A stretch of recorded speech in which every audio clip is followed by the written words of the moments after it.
Bienvenue mesdames et messieurs dans le cadre de cette émission Congo Promo, votre magazine préféré. Vous êtes des millions à travers le monde. Vous qui suivez régulièrement cette émission Congo Promo, c'est votre émission de proximité comme d'habitude.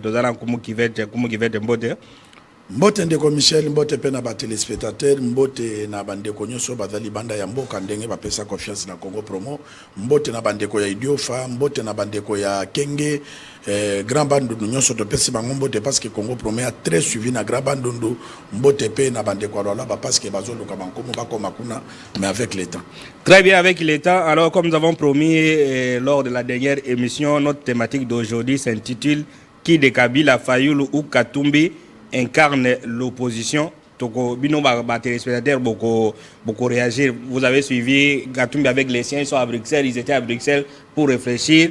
Kabila avec les siens également, Bakozasoi au Sénégal. Fayulu atika ina bango awa, donc on comprend qu'il y a un quiproquo entre eux. Alors na bango message bino population boyebi qui peut incarner l'opposition. Vous allez appeler, je suis tel, moi je pense que tel Tobando Conte, c'est pourquoi on a dit match aller. Donc il y aura un match retour, on verra si des trois nani population Aza Simanae. On va en parler, mais avant d'y arriver, nous recevons un jeune qui s'appelle Vainqueur Bayogo. Voilà. Bayogo. Bonjour Vainqueur Bayogo. Bonjour Baba. Alors vous avez quelque chose à nous informer. Vous faites des calicots, disons des maquettes dans le domaine des sports. Expliquez-nous qu'est-ce que tu fais exactement. Bah, j'ai fait des maisons, des immeubles, des stades en carton. J'ai besoin que le gouvernement congolais m'aide à réaliser mes rêves. Tu fais ce que tu as fait, l'IBTP. Bon, tu es jeune de 15 ans apparemment. Ouais. Mais c'est une inspiration qui est venue comme ça et tu fais les maquettes. Ouais, depuis que je suis petit, je le fais toujours. Alors, on est en train de lister un stade là. Pour y arriver, qu'est-ce qu'il faut pour faire ce stade-là? C'est juste de se concentrer sur ça. De se donner des idées, des minutes de méditation et puis je vais faire. Alors, un message que vous pouvez adresser au ministre des Sports, au ministre des Travaux publics, même ceux qui s'occupent de l'entrepreneuriat, même les gouverneurs des provinces et consorts, un message, tu peux adresser un message en ce moment pour qu'ils te contactent, parce que c'est quand même important de voir les jeunes de ton âge avoir de telles initiatives. Bah, moi, j'ai lancé un message que le gouvernement congolais m'aide à réaliser mes rêves, de poursuivre mes études, de me scolariser. Ok, comment qui va être mon hygiène, aïe, bah maquette de score, bah la qui s'habille sur ça, bah stade, bah maquette et tout ça. Mais ce qui marque dans ces pays, ils ont bah initiative. Si c'était un Libanais, un jeune Libanais qui aurait fait un truc pareil, bah il va s'aller. Mais comme on a un jeune Congolais, à ça mais apparemment, bah on s'occupe d'un côté. Message nous voyez, ça va contamboka en ce moment pour na ko tombe la jeunesse ya jeunesse ya bien par rapport à la jeunesse, bah jeune ba kuluna na ba musuba ça mangama mabe. Très bien, Ndeko Michel. Sokoyoki bosenga ya mwana azo senga ba scolariser, c'est-à-dire azana ba moyen te mais nzambe atie don epa na ye mwana oyo aza lokola mabele ya Congo ezana diamant ezana or ezana richesse mais il faut tozala na ba autorité oyo ba ko valoriser yango eza lokola mwana oyo na bo mwana na ye nano atangi akomi na IBTPT azana 15 ans mais azotonga ba immeuble en carton azo sala ba stade ba nini gouvernement sala kana ba sirdiwe ya boy eza ko protéger ye pour peut-être papa naza na bongo taxi na IBTPT mais biso ba journaliste no rôle mon naza na bongo ko pesa biso ta mais to yambi ye pona nini to présenter na miso ba autorité ba mona ba valeur mon naza nango to tozo ministre la jeunesse aza jeune non rôle nezali ya ko valoriser ba jeune aboy et grâce continue premier baptême de fene yango toyo kaka bengi pe mono yo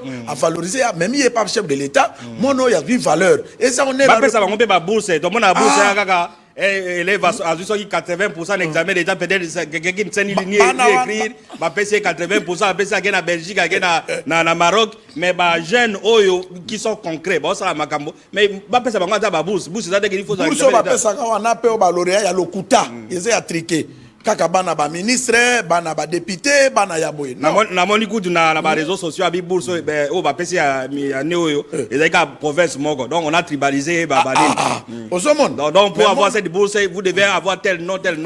Mona oyo tango to yambe na Congo Promo totuni ekolo na yete totuni e province na yete totuni ekomba papa na yete toyambi ye na Congo promo po na biso pe to la kisa Congo ya lobby au lieu lelo aménagement du territoire esali musala et la kisi ndenge ni batonga ndako ndeni batonga stade ndenge ni ezali ko valoriser République démocratique du Congo na landaka ministre moko ya Longo azalaka na économie alobaka consommer le Congo mais Congo ya ngoyo azape mona mukazana no fraîche 15 ans Congo est yambaye président de la République a yamba mono s'il s'agit que bati d'un étranger akende kotanga pona valeur ya Congo époque Mobutu ezalaka boy batu ya boy bazuye soka makasi na renseignement vous ezaka d'examen d'état vous c'est depuis na oui on a qui ça moi na niveau que non c'est un surdoué à ça la kisi déjà canal naye l'état zana tina ya l'état ya ngowana va protéger mon oyo va aider abimanzela et zoner la République. Très bien, voilà, on va y revenir. Donc Congo Promo, Mkumu qui va être là bien dit, on n'a même pas posé la question. Vous verrez de quelle province et tout ça par rapport aux autres vainqueurs Bayogo. Donc on se limite à ça la Babanini. C'est le moment il y a ça parce que ailleurs, même en Russie, Iran et consorts, ingénieur bazora bango na Ajamouké. Le petit, si quand vous l'envoyez, alors vous voulez prendre quelqu'un parce qu'il a fait 90% d'examen d'état, la personne qui sait ni lire ni écrire au PC Boussaki na Maroc, qui a basé tout ça. Et c'est le côté. Le commissaire professeur Mogeda n'est pas moi noyo. Vainqueur Bayoko. Na famille na Bayogo. Bayogo. 6e enfant. Simano baza combien? 3. Et 2, pardon. 2. Aujourd'hui, vous avez 8. Oui. Ndenge mogonanga na boti 8.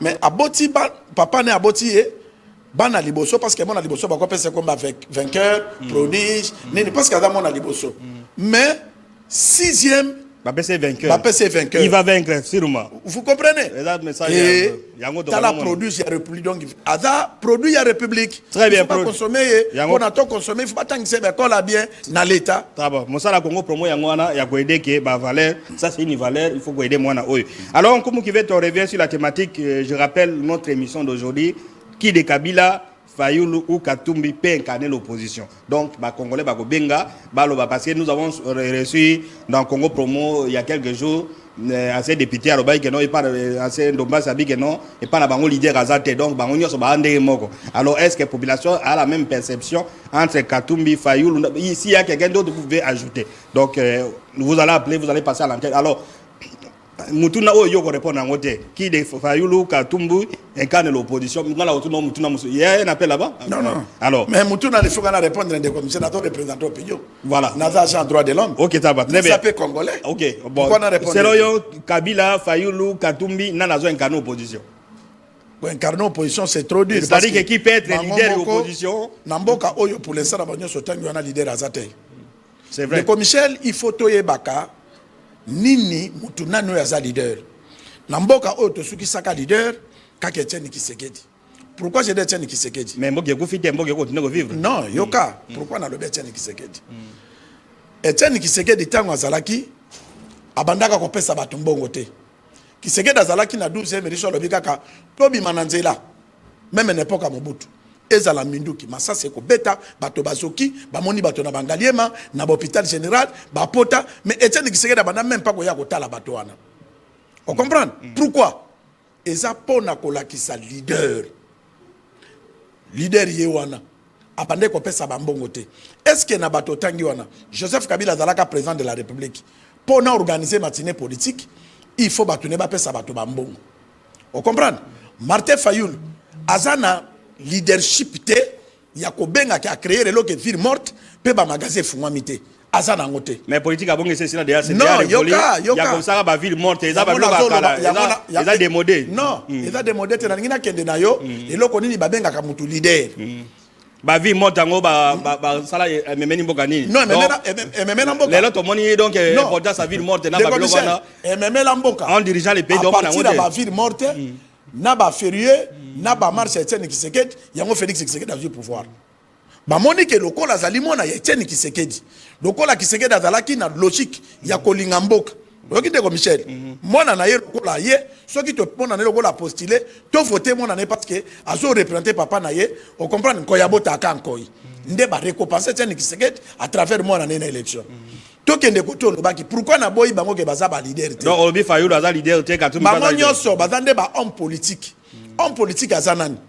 soki azui pouvoir ako travailler na batu na ye mais ako travailler na population te intérêt à population ezate na pese exemple Fayulu uti kokutana na président de la république discours ya population ezalaki wana akendeki na batu no balekaka na TV pona koloba pona kosala bo OK bena congolais nyonso de non congolais nyonso tout te mais tolingaki totala intérêt ya congolais ezala représenter c'est-à-dire quoi adingaka proposer Félix Tshisekedi bon nde na yawa na koya na batu te na yenga moko parce que nazo représenter Congo.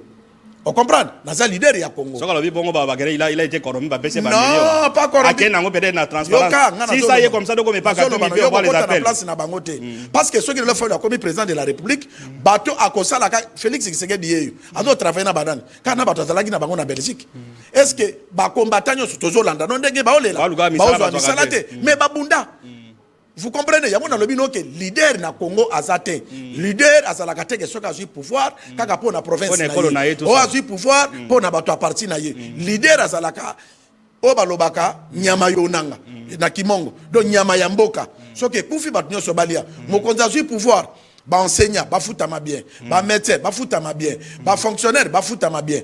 Bato nyoso o mutaza la journalier à 25 jours. Na autre exemple. Omoni ici ne sala kabamous complexe. To c'est la bango publicité. Lobby bakangaki batu na bango ba mama o bateka kabamous na kwa na po na nini.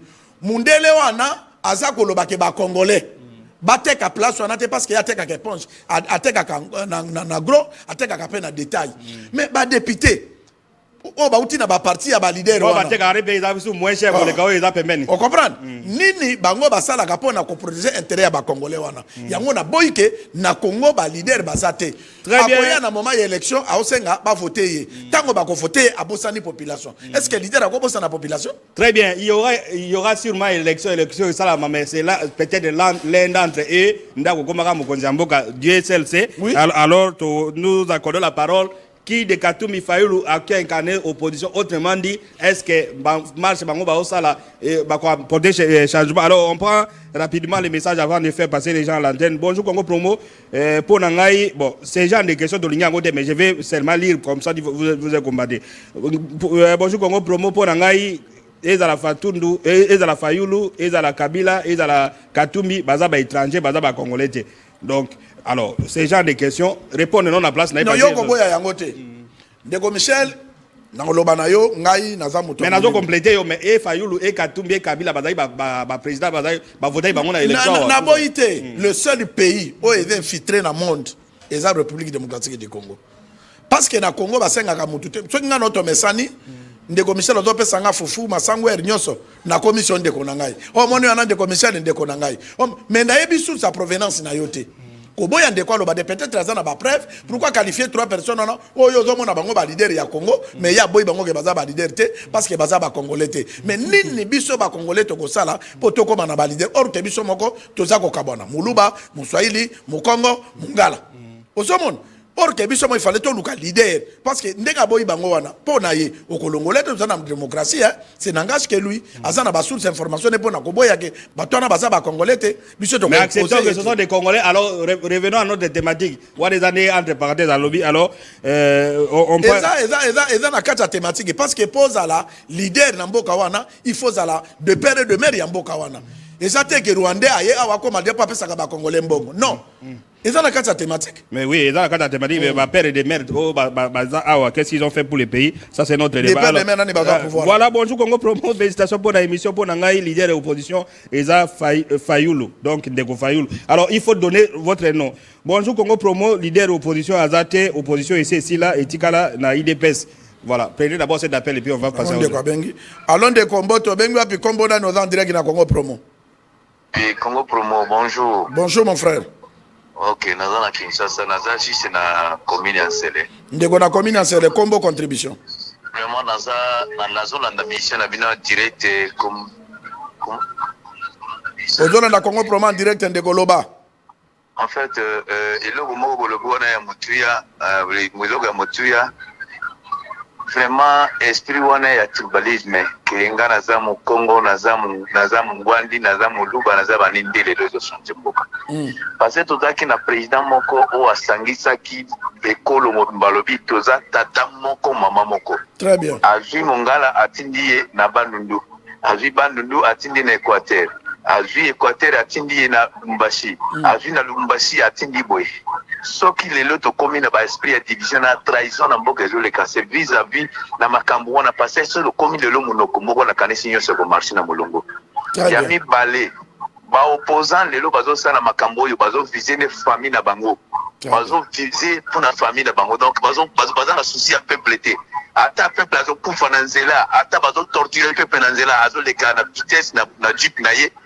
Donc etali ete. Or kala tozana ko voter ba député, ba commissaire provinciaux, ba commissaire tout ça. Demandons ko voter ba mo juste pour na ko protéger population. Très bien. Et ça là qui te que lelo ngai ma dokola ngana za par exemple songolo bato wana ekolo wana bazana ndoko na ngai te na pour accéder na kusunga bango te vraiment eza mabe makasi ndelo ko ezo changer Congo ya mutema mabe jusqu'à présent. OK, mais zonga na mutuna na biso. Soto zongi na bomoko ndenge papa Mobutu atikela biso ke tata moko mama moko. Nyonso ekozala suti. Po Mongwandi azate, Moluba azate, Mokongo azate, Songolo bakala azate. Donc biso tout bana papa moko. Soki système wana chef de l'état zongi ya ndeko na comprendre ngina tu no question thématique ezali Fayulu, Moïse Katumbi, Joseph Kabila nana ko incarner opposition c'est loyo nana za leader na uti ko lobelo ko moko eza na motuya ke mboka na biso be banda ke za infiltrer banda kala. Très bien. Donc pour na yo bango ba leader te. Donc parmi bato wana nyonso tout ngai pona yo leader eza moto ya zoye ba souci ya population. Leader eza moto yo ketala mwana bozo la kisaya za na maele belé mwana wana ndi boko zoye ba puteli classe on avenir à lobby bato za na leader morote ba leader wana bozo vije ba poche na bango. Point bas. Très bien, une bonne contribution. Le débat est lancé. Congo Promo les appels pour ceux qui écoutent l'émission à la radio en direct. Vous nous suivez également sur satellite 81 00 17 057. C'est SMS. Pour Michel, il y a commis na budget. Aza opposition. Oui, comme un leader. Non. Mozito. Et on a total la soga ko changer ni. Mozito a sala wat. Et on a payé Félix qui a payé budget. Total. Allons de ko dans direct na Congo Promo bengi wapi kombo na ni contribution. Allô? Allô? Allô, Ndeko, dans direct na Congo Promo, bengu api kombo na ni contribution. Très bien. Alors, voilà. Si vous n'avez rien à dire, ça ne sert à rien à perturber. Alors, Ndeko, bon, pour ceux qui appellent 81, appelez 84, vous avez passé à l'antenne. Ndeko 624. Allô, Ndeko, bengu api kombo na ni contribution. Allô, papa, nalandara mbote d'abord. Mbote, Ndeko. D'abord, papa. Mbote. Nalandaka ba émission na yo mingi. Mais kotala na mboka na biso Congo, papa. Oui. Eloko ya malunga eza te bango nyonso baza ya kopola. Parce que soki bazalaki ya kopola te na bambula eleki tolobaki tozala na président de père et de mère, premier ministre de père et de mère, mais lelo toza na le père et de mère. Eloko nini toomona pasi na pasi kaka ata omengi bango ba leader eza leader ya pamba.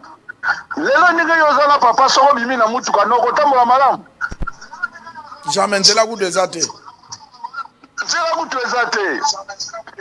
Ok, leader na yo Jean-Pierre Bemba. Jean-Pierre Bemba aza wana na yebi lati na bazo Jean-Pierre Bemba aza leader anani? Leader anani? Leader ya Bangala non, aza leader ya parti na Ndeko. Aza leader ya parti na ye, aza leader ya Bangala. Aza leader ya parti na ye. Ndeko na lingi na ede yo. To uti ko loba, omoni biloko to loba awa. Il faut oui, elengai papa elengai. O comprendre biloko o tozo loba. Donc éviter ba sentiment ngai ndengo moninga naza awa biso toza na parti politique te. Émission soki tozo sala eza po na ko aider bino kokutanisa bino na bakonzi. Bozala na koloba. Il faut le beloko oyo ezali hein oye ekomema tongwama na introduction Congo ezalaki bien introduction ezalaki bien ke badele baza ya kopola okopesa pe ide mpo na banzela ndenge bazosala banzela na ndenge batangi Moïse Katumbi Fayulu Joseph Kabila nani akokozala leader ya opposition yo kotanga Bemba azana opposition azana union sacrée soki ba grief ya union sacrée donc reprocher Bemba leader na opposition wana na vie directement Fayulu parce que soko tali bato wana nyonso baleka ba leader wana bazalaki ba assassin leader ya solo eza Fayulu asala na esika moko te. Très bien Ndeko, merci beaucoup. Voilà, le débat est lancé. Alors Ndeko abenga liboso alobi makambo ya tribalisme. Apparemment tribalisme bato balinga balobela ngo te mais eza réalité. C'est-à-dire c'est une réalité dans ce pays. Lorsqu'il y a des nominations, Moutou a proposé comme s'il est du Kasaï, il préfère prendre ses propres frères Kasaïens. Mais après cet exemple à Mobutu Ndegezalaki, prenez d'abord cet appel et puis il y a un appel là-bas. Allons de combo to bengu api combo na ni contribution. Oui allô. Oui, na bengi à partir à Togo, naza congolaise. Oui, maman bengi na Togo, à partir de Togo. Oui.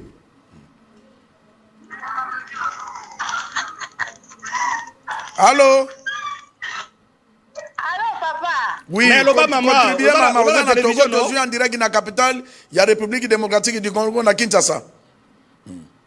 Oui, parce que la congolaise, 100% congolaise. Allez-y. Répondez, oui, loba maman, loba na ba question. Pesa compte. Pona ngai papa, na bango nyonso bazana, moko te akoki kozala. Moko te akokozala leader. Moko te akozala leader, po ba osa eloko te papa. Mais bango ba diriger mboka te maman.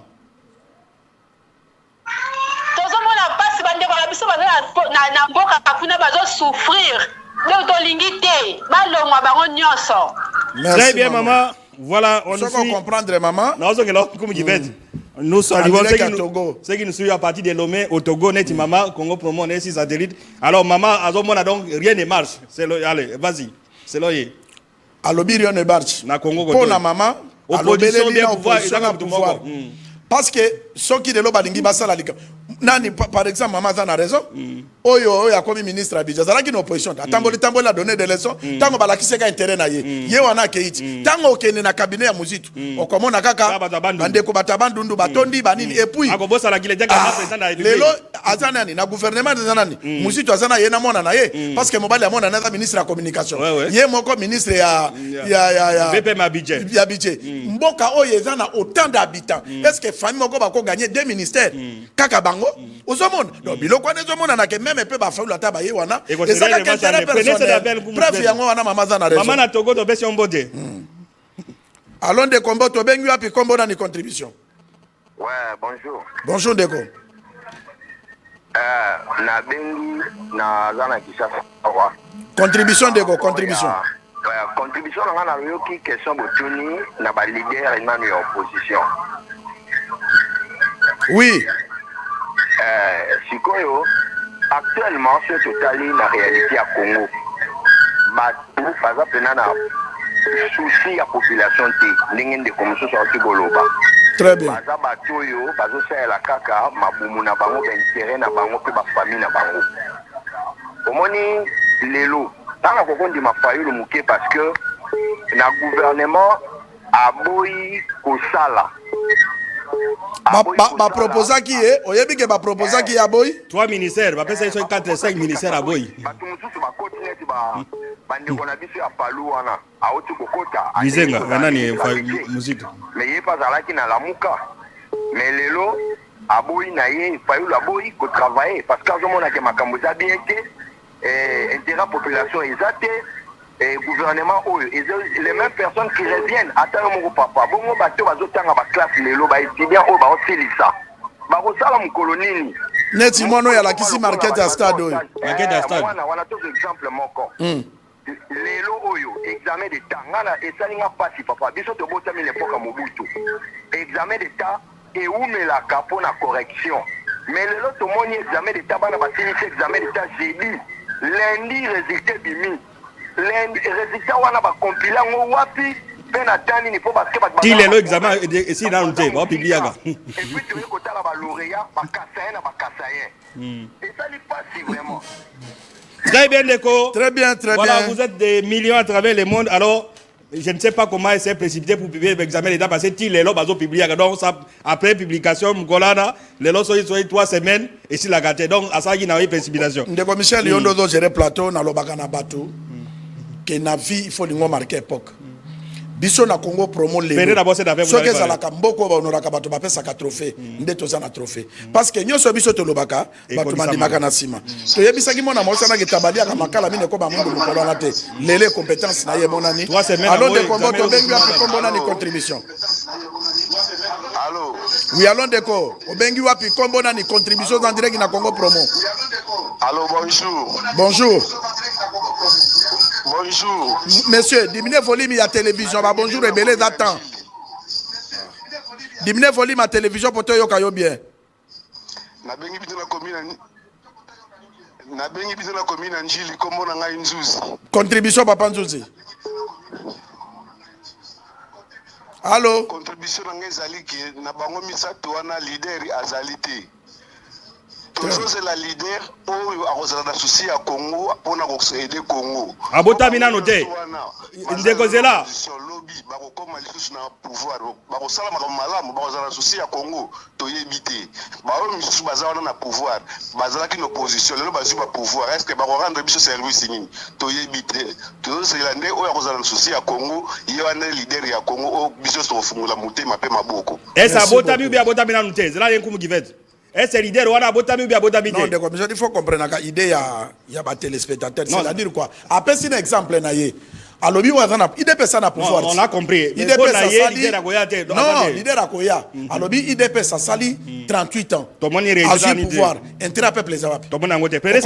Donc, Ndeko Michel, oyezo ye la biso to yebite mais yo poko comme appel leader à lobby. On comprend. Et ça t'es abotamité mais yo poko comme lobby tout comme moi non tout comme nga. C'est-à-dire au mais au bazar sikoyo. Mais ça dit déjà na mabe za cop. Très bien. On a bango za cop. Attends raison. Alors Ndeko bengi api kombo na ni contribution. Allô papa na bengi na komina matete comme na Yannick. Yannick na matete contribution. Contribution d'Angezali par rapport à sujet Bozolo Beleza très important. Mais il y a 3 combos Kabila, Fayoulou, na Katumbi. Les vrais opposants c'est Fayoulou. Pourquoi? Pour Alaki ça va acte normal. Va proposer pouvoir Andimake, va proposer pouvoir le gouvernement Zobima. Aboy, mais Azala toujours na souci à la population tout le monde. Rangonga na Kasaye, mais na vota Fayoulou. Par rapport à tribalisme, na vota Fayoulou par rapport à réflexion à Fayoulou. Si vous petit Fayoulou chance, Congo go décoller, Congo go marcher. Contribution dans Angola. Très bien, vous allez Congolais on a droit à contribuer. Toyoki Yango, mais Martin Fayoulou un jour paye. Makako pa kolia kaka mbuma tokoye basoka ko réaliser poste ya ba Congolais de ba pesa confiance. Oyoki Ndeko Michel Ndeko alobi Fayoulou ba pesa ke ba poste aboy. Et Moussitou ba pesa kaka mpambubo ya kangami. C'est que yanda za frère population be bana raison hein parce que mandi makande ko na moment passe o eza appel à libanda mboka. Allons de combo to bengi api kombo na ni contribution dans direct na Congo promo. Ngai na bengi bino a partir ya Luanda Mbojo. Ndenge bino kuna. Biso to za bien de konanga bondia, bino ba pesa ka bondia. Mais logo za Congolais. Biso bonjour. Bon tarde. Bonjour. Ezaka ndenge moko. Na lingina lo baboye na eloko bokomeli biso akide Kabila Katumbi Fayoulou enkari l'opposition. Likamnenga lo babango nyonso eloko eza wana te. Bana bango kaka baleki nzela ba eloko te. Très bien. Ba toi intérêt personnel hein? Fayoulou azalaki wana azalaki na opposition. Tondimaki ye ake kokota na groupe ya ba tiwe ba bomi mboka olelo bakangi province kuna ba koboma bato. Fayoulou azozala na biso medekene azana bakabila na kati kuna. Très bien, Ndeko. Merci pour ceux qui nous suivent en ce moment à Luanda et partout en Angola. Congo Promo. Alors, Ndeko, comment tu vas? Revenons sur... Allons, Ndeko. Mbote, pardon, Ndeko Michel. Obengi api kombo na ni contribution. Na bengi bien na komina Kasavu, Bukombo na ngai lelo. Papa lelo contribution. Contribution na ngai. Contribution na ngai eza boye. Leader Azate, même Kabila, même Katumbi, même Fayoulou, leader Azate. Total et la kaka, papa Kisekedi, Chilombo. yende tozotalela o nzambe atindiki biso na Congo ve leader ye wana. Très bien. Très bien, Ndeko. Alors, non, mais il y a au-delà, nous sommes allés de parler de l'opposition. Non, il a raison de dire, Ndeko, alors, revenons sur la question que je vais vous poser. Prenez d'abord cet appel, je vais poser. Bon, question est abouée. So, au moins, scepticisme, mais du matin, même maman na Togo, tout ça, ça dit que non, les gens qui étaient à l'opposition, qui étaient donnés des leçons, il faut arriver au pouvoir. À ça, il leur côté. Donc, pour la population, l'idée de la causalité, n'est-ce pas? C'est leur interprétation. Mais ils ont raison, de commissaire Tosonga. Moussi Zalaka, premier ministre de la République démocratique du Congo. Napoto, premier ministre de la République ministre était. Nazana, homme d'État, Moko Awa, Amo Simbayo. Azalaka, conseiller financier dans le ministère du Sport. Tant que comme ministre du Sport, Azongi les sous la conseiller. Parce que ça m'a été un homme d'État de commissaire a une dignité, une personnalité. Vous comprenez? Un homme d'État au commis premier ministre. Posons à l'issue ministre à Molongo, va commander au Non, mais avant mais c'est ça. Il y a un moment où Babilo Kouane Bandi Kopé sa ambition en Bokake. Toi, na Batamalongate. Mouzi Toazalaka, premier ministre. Au Bandako, la Ndenga Bandako, Sambana Batabalobi, à Sobina ba école, à Saliboye. Yena, j'ai beaucoup d'alonga député pour naïe. J'ai beaucoup d'alonga. Moni ba homme d'État n'ambo que cause à la bâche. Koko pas cause appelle leader de l'opposition. Si ça fait aujourd'hui que non, à lobby que va respecter été. Et ça, bâche Koko Moulou parce qu'il y a d'autres salles. Voilà, comment qui va être les débats. À côté d'une opposition, bah travailler na ba faillot. To personnaliser qui est dans le bandé. Non, to doit ça ba ça dit que population moni muto malanga. Et pas na biso ba ba soko so ziki moto. Même pousser la moto ko banga ko nyatango ka tsaka moto ezali. Il y a une population comment on va les messages qui viennent de Venezuela. Allons de combo to bengu api combo na ni contribution. Oui, contribution ezali boy. Le bande de Kokopé Maté, dans le colossal la discours du chef de l'État. Bino Boutier, Bozo Luka, Allô? Bozo Luka, leader et opposition. Mais Bozo Kende un peu dispersé, et ça m'a l'air de beaucoup arrêter le peuple quand même. Boutier titre que non, entre Kabila, Katumbi, Fayulu, Nani a Koko Karne, opposant, Yamboka. Oui. Allez-y. Ce que vous avez dit, c'est lelo Kabila a rejoindre Bananga afse Katumbi pe aze mpe lokolo libanda msusu nakati mais oyo atikali comme leader azobundela pepe na kata moka ezo au moins Fayulu Madidi puisque totali ake okutana président de la République asengi basala dialogue mais malheureusement président aboyi makambo dialogue avant dinaye sikoyo nana za kobundela pepe ezali oyo aboyi ope oyo asali kosenga dialogue. Voilà un peu pour la gagne ezali faille. Ndeko na ko tuno question. Allô? Oui, loba. Na moni opesi conclusion lobi Adolphe nani Martin Fala gende ko senga chef de l'État dialogue, chef de l'État boy. Ndeni yo ebi ka boy. Yo linga kaka ndenga kende ko na mbala moko pandima. Bongo soki dialogue e salami lobi. Très bien. Oui, ce que vous savez malam. OK. OK. Merci beaucoup. Alors Ndeko lobi toza dispersé thématique nabiso yangwana mais rien n'empêche neti bazo benga bengi na Luanda alonde ko na yoko malonga te mutalobi na ye alonde ko bengi api ko bona ni contribution. Bonjour. Bonjour, diminue volume à télévision pour toi yonde ko diminue volume à TV. Na bengi le pour Angola. Oui, obengi na Angola contribution. Bengi Angola na mboka leader Azate. Leader Azate bongo position tikala ka ndengo wana.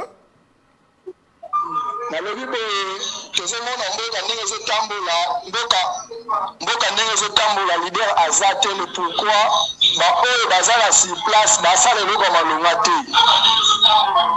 Merci beaucoup. Très bien, merci beaucoup.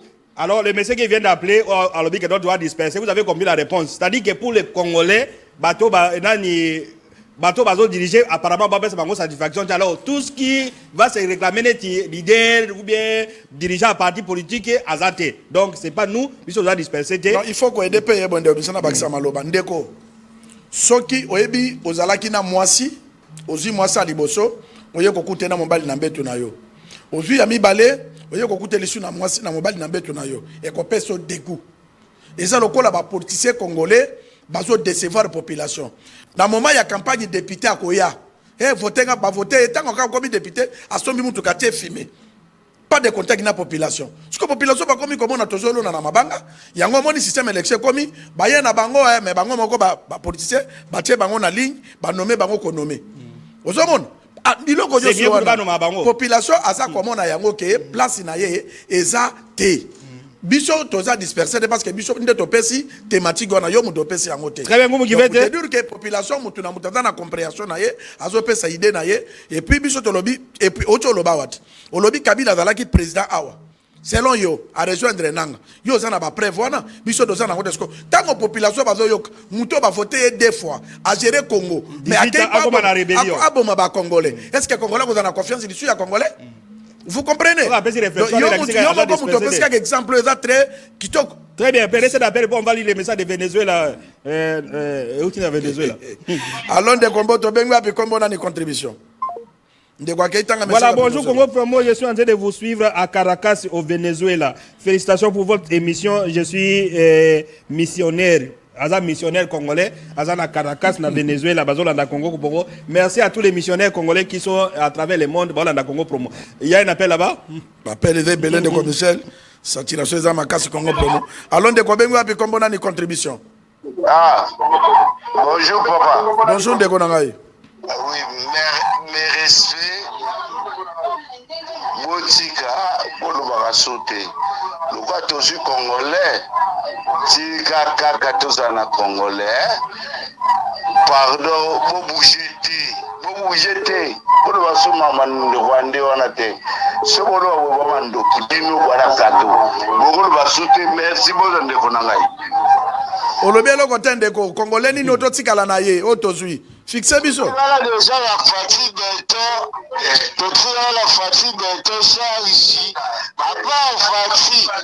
C'est président une très bien, très bien. Donc il y a biso ndeko yewana. Tout ça est fatigué déjà. OK, non. Ndeko alobi to non ndeko. Non, azal opinion, c'est-à-dire yebisa ndeko ge. Biso to ko commenter te. To ko commenter. Tie thématique. Oui. Ya lobby ba opposant yo so wana ba vanda. Musito a retenu bien à côté na pouvoir parce que Fatia kozala 50 ans président donc selon on va pas réfléchir. Ada congolais. Yo boya za la congolais. Congolais faut réfléchir. Allons de combo contribution. Allô? Allons de ko obenga pi combo na ni contribution thématique yango wana. Allô? Allô de ko. Allô il est belé. Aux en direct na antenne dimne ba allô. Kota na contribution.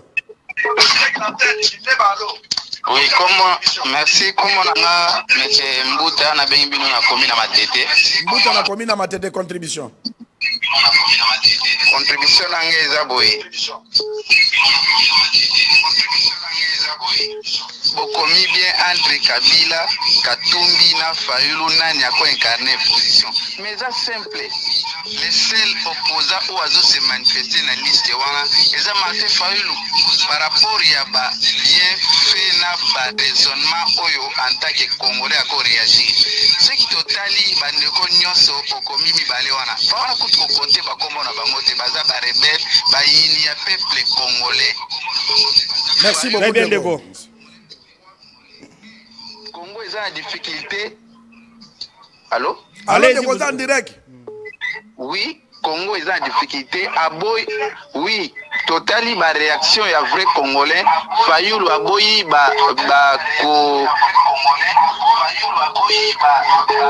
voilà, il commence à se perdre parce qu'il fallait diminuer, pardon les commissaires, ceux qui au quotidien antenne diminuer volume à télévision. Parce que koko matango yo zo loba ozo yo kana TV. Or que malobo zo lobo lingi de batu ba yo kana monde entier. Alors soko koti na antenne dimine volume à télévision makambo zo loba batu bazo atana rediffusion ko landango. Très bien. Et puis ko loba te eza simple. La question vous est posée. Yo loba ke no pona nga eza mutu bolo. Simple simple eza de ya yo simple eza ya biso te. Et là va congolais sauter. Très bien. Allons de kobenga puis kombo na ni contribution. Na benga patanga lima. Kombo contribution. Comment on a Diego na Ngaliema contribution. Contribution na ngeza ke no ba wonyo so misa to ana. mutu oyo akozala koya opoza aza te mais tomona papa oyo asimbi telefone yo musana oza parti pris soki bayakritike ekonani pouvoir yo ozokotela pouvoir zala katikati mutu azopesa barima mabe yo efotelemela ye yo oza obile d'une village mais oloba makambo mosusu okotela koya neti pouvoir bango nyonso tu basala eloko te na mutu loba ndeko loba non tika ya reproche aza na raison merci ndeko nayoki yo ndeko michel nako répondre ndeko abe ozokotela pouvoir échoué ndeko nakotelaka pouvoir te ndeko moko oti kobenga so olandaki émission na debi atuninga nkumu oza na mutuka na yo kokende nzela nini mpo nazonga bo marché na répondaki nzela eza te biso awa tosalaka epa mutu te to baflatera mutu te me toza mpo na mboka nga na yo lesali mutu toyi korespecte na moment oyo eza Félix Tshisekedi parce que bapesa ye mandat même yo okofinga Fayulu te okofinga Katumbi te okofinga Kabila te okofinga président de la République te mais tozopesa baide mpo na Congo na biso ekende lobi ndeko na yo nkumu kifetsa maboko pemba aza fana ya mutu te parce que na bango nyonso wana voilà. Nkumu apesa loboko boya za te. Très bien, on travaille pour les pays. Voilà. Comment qui va être débordé na tout le bapende de Michel bapende l'équipe photo allons de Bobeli a comme dans une contribution ma télévision de voilà Congo Promo, vous êtes des millions à travers le monde. Toza, je crois que m'appelle à WhatsApp aujourd'hui, Libanda net indeko a bengi na Gabon, na Franceville, il est en train de suivre Congo Promo, tout ça. Voilà, prenez cet appel. On a encore du temps, 10 minutes déjà libéré. Allô Deko, Bengu a Bikombo dans les contributions. Allô? Oui, bonjour Deko. Aux en direct na Congo Promo contribution. Contribution Deko. Contribution na ngaka ezali na lokabo. Na bango nyonso wana baza clarté. Biso nde peuple toujours subir na makambo. Président azala clair. Président Totuni na opposition entre Fayoul, Moïse, Kabila, nana koki ko incarner opposition de quoi keito ya mandeko ndeko oyo ondra bengi libanda allons ndeko obengi wapi kombo na ni contribution. Allô? Oui, bonjour, aux en direct na Congo Promo ndeko. Allô? Oui, merci nga kombo na nga Yves. Yves na Benin. Oui, papa Yves na Benin contribution. On a depuis Benin à Cotonou. En tout cas, contribution dans les aliments, Moutaza a incarné opposition, et ça Martin Fayoulou. Donc, bisogno sur les Congolais, tout soutenir et tout en respectant l'actuel président de la République. Parce que Moutaza a incarné actuellement pouvoir et ça Tshisekedi. Mais pour l'opposition, tous à la Martin Fayoulou, à Osungabiso na Mambébélé. Voilà tout ce que moi je voulais dire par rapport à ça. Donc, depuis le Bénin à Cotonou. Très bien, merci pour ça. Bénin. Merci ba Congolais ñoso baza na Cotonou kuna bambote to mona ke bozolanda Congo Promo. Émission ya peuple congolais et nkomuna de commission baza toujours wana pona ko pesa bino ba remerciement parce que oye loba maka awa yangonde e kotonga Congo ya lobi. Oye loba maye ko mati musika tina ba Bénin. Très bien. Voilà. Bonjour Congo Promo, ndekwa bengi ya bengi na Maputo. Na Maputo, félicitations pour votre émission, on est allé vous suivre à Maputo. Allons de Michel, allons de Kobengo api kombo na ni contribution.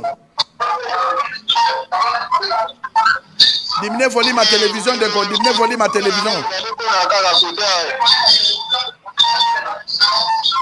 Diminuez volume ma télévision de ko.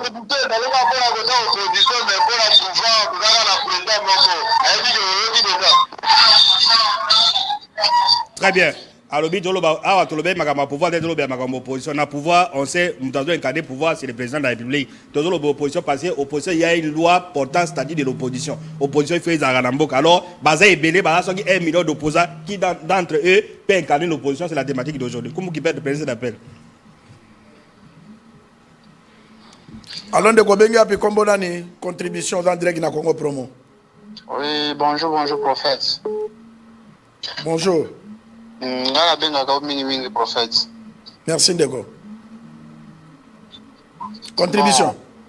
Dans l'opposition, seul leader autour dans l'opposition, c'est comme Martin Fayoulou. Ce que tu as Martin Fayoulou. Très bien. Ndeko akei. Avec le prophète, c'est-à-dire Magambolo Bagay Sokogi Samaga. Donc voilà, Congo Promo. Allons Ndeko, pardon de commission. Bengi api kombo na ni contribution dans na Congo Promo. Allô? Voilà, ça c'est du Congo Promo, des appels, des milliers d'appels à travers. Alors on revient sur le plateau avec notre invité, il s'appelle Vainqueur Bayogo. Alors, le dernier message est adressé au président de la République et aux autorités par rapport à Bilo Gozo Sahara Bamaket. Je parle aussi. Mais vas-y, ça l'encourage. Message non pas ça ba aider ngai ba scolariser ngai na autorité non sur RDC bah pour améliorer au non ça là. Maman Denise on a besoin de jeunesse. Fondation Denis na kero ezali. Pesa baba. Ozo pesa baburu so senga nini. Lobana Maman Denise. Yo mona ni koza mayele. Wa mayele eza ko ba okosaka te ba lauréat moko triqué. On a 5% tout ça mais asa mayele te ko makomote. Non senga na bon ba aider nga vraiment. Boss scolariser ngai pe c'est biso tout ça sur nanda côté. Ndao na biso pe ko une érosion toi na ndao to kuma. Ah ndako papa pe une érosion. Il faut y avoir image nango. J'ai ça sur mon téléphone. Ah sur téléphone. Donnez votre numéro de téléphone. Donnez votre numéro. Plus 243 85 59 84 554 085 59 84 554. Très bien. Très bien. Bateau bazolanda. Moi no ya pesi biso lisusu mawa d'information pesa ki ona ndaku na bango ekena érosion. Papa na bana 8. Bakofanda wapi soki bosungi bango te. En tout cas tozo senga na batamite mamalamu ndaku na bango ekei ne esika kolala po mona na réfléchir bien zate. Et puis vinaye mona boy produit ya boy azo mérita ke data ba poto atanga. Ba numéro za na sone za numéro nkumu kifeti na numéro de commission. So ipe bobengi na ba numéro wana toko benga e bo remettre oboko ko aider. Mais souci na yezali atanga pona intérêt lupango za pona bango. Mais soki mona ake azubu sake poto atangi na ba condition bien ko za l'honneur ya République démocratique du Congo. Na ko répéter numéro na yezali 085 59 84 55 4 na suka. Très bien. Donc numéro na ye yango wana pona kozwa Vainqueur Bayogo. Voilà, Congo Promo c'est ça l'émission en Boka. Ce n'est pas comme hier, on doit avoir une priorité de la province. Pour aller de Gonabi, nous on ne voit pas la province, on voit les pays. Goumou qui va apparemment ça déborder le téléphone et puis les messages arrivent, on va c'est là tout tanga oyo. Allons de Kombote obengi api kombo na ni contribution. Allô, bon dia. Oui, bonjour. Obengi wapi kombo contribution. Ah. Ngai na bengi de Pangola, Honoré. Ah, obengi na Luanda, contribution mon frère. Ya na sepeli pour biso na position ngami Martin Fayulu, pour opposition pour que ça maile na président na place ya zo maile wana. Ba idea Martin Fayulu tellement bato de la plateau de télévision tout c'est pas normal passe. Très bien, merci Ndegona Luanda. Alors, comment je vais vous donner la parole alors pour conclusion et émission. Vous avez suivi comment les Congolais sont partagés. Pour Nabango, et l'autre Malongé, ça suffit quoi. Quand vous êtes à l'opposition, vous promettez des choses que non n'a commis Sala. Mais quand vous arrivez au pouvoir, population il faut faire comme les autres font dans niveau Alibana na poto. Pouvoir par rapport à la campagne électorale la mathématique. Alors c'est pourquoi la population aujourd'hui n'est pas vraiment satisfaite na candidat bani. Alors vous qui êtes à l'opposition, vous qui êtes dans le pouvoir, faites en sorte que non façon à aux autres travailler et qu'on passe la lumière dans la population pour qu'il passe que non toi la validé toi la bani. Vous qui va vous prenez les derniers mots et puis on se sépare par là. Très bien d'accord Michel au moins na olobano komoko balobi ba français balobi les conséquences corrigent mieux que les conseils. Kaka ba français balobi bisu balobi l'homme pris d'avoir les mains de loin. Na lingina lobani. Mutu nyonso oyo azalaka corriger na conséquence et comme ka soki na yebaki. Mais namona ka biso peuple congolais to lobaka kaka soki na yebaki. Yango mo le lomboka na misezo sombre parce que congolais yebi droit na yete ayebi loi te ayebi lokote. Na critiquer bande ko na ngate. Mais na zo pesa mo idée que toko maka na ko réfléchir. Lelo ndenge to lobi awa. Na ndenge to luki leader opposition bato baponi Martin Fayulu. Pourquoi? Bamoni balobi ba proposer ki Martin Fayulu ngana kondimate parce que nazalaki na chef de l'état pour na kosenga. Ye moka lobi ki ba pesa ki ba poste misère aboyaki. Soke za bongo azo mérité. Mais conseil n'a pas promis na Martin Fayulu. Si ça fait aujourd'hui que au commis président opposition, leader de l'opposition. Lobby un jour comme président de la République, aux alliés Moubatu ya SIDT. Ils s'attaquent que Bakad reste pas le bateau Bundaki, to salaki boy parce que pouvoir il y a élection et Zalaka SID Koko Boté. Et le président Bataban Ndoute. Bateau Babengi Oyo. Et puis Bataban Ndoute. Bapesa Martin Fayulu Mbotete. Bamusu bana bango na ba Bénin, bamusu bana Bangola, bamusu badawapi partout dans le monde, mais ba soutenir. C'est-à-dire nos dirigeants ba comprennent que peuple congolais souffre. Et peuple congolais baza na bateau baza sérieuxité na honnêteté.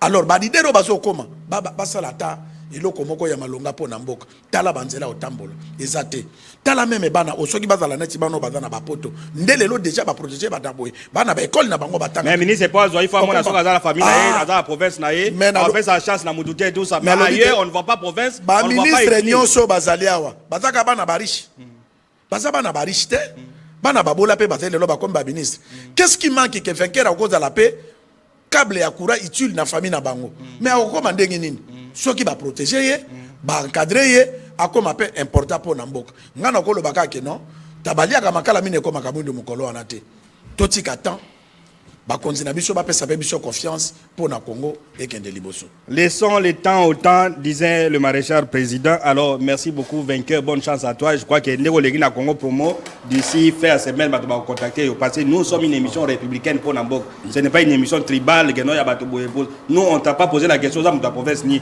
on t'a demandé seulement ton nom et prénom non na makambozo ça. Bonne chance, je crois que les gens de bonne volonté viendront chef de l'état pas qu'on nommé récemment la carte de commissaire Malobata ministre et jeunesse. Grâce à Goutino. Anobaki atanga wapi ya vu grâce otanga na poto mais yo suis grâce wana te. Ya komi kuna. Ya za grâce Goutino yo vainqueur. Alors et à peu près ba kombo moko. Après ça pe grâce wana okende pe na poto. Bo c'est à kotanga avec $1000 au kotanga na mboka ah ils en ngoni mais qui peut prendre $1000 après ça yo. Sans gamon na goza muta province na. Voilà, merci d'avoir suivi Congo Promo votre magazine. L'émission continue en ligne et également les numéros sont là à tout moment. On se retrouve le week-end prochain à la même heure sur la même chaîne. Salut les frères à tous et à toutes. Au revoir. Au revoir.